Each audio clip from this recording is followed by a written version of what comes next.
My name is Taha Al-Hiti. I'm an architect and an artist.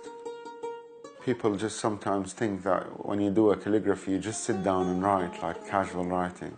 And it's the exact opposite from that. It's actually a long process to create a letter of calligraphy. When letters were created as an art, they were based on the human body.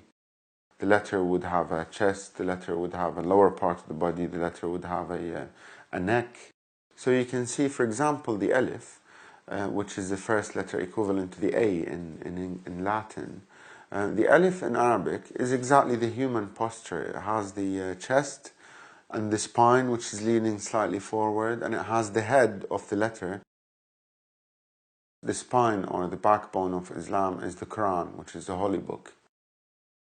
The Prophet realized that the importance of preserving the Quran in such a way that it cannot be altered or changed. All this richness of culture that started brewing under the Islamic pot produced calligraphy in its sophisticated form that we follow until today.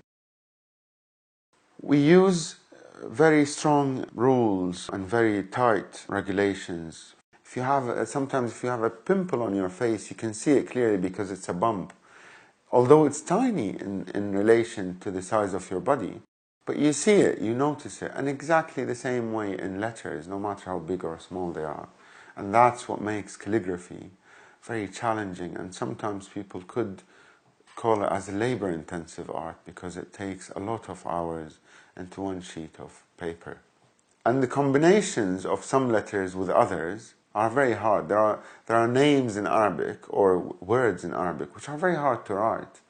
There are long words in Arabic, which I was writing recently, and the problem with the word is that it's such a long word that it eats half of my composition. So half of my composition is eaten by one word, and I have 7 other words to fit in. It's just like trying to get 2 people who don't get on, trying to get them to sit and talk. And sometimes it's very hard because each one snaps from a different angle, and you have to, it's like diplomacy, you have to work them out. But at the end, the more experienced you are, the more diplomatic you become with letters, and the more your letters will actually speak back to you and accept to sit next to something they didn't want to sit next to. So I think that's the skill of the calligrapher.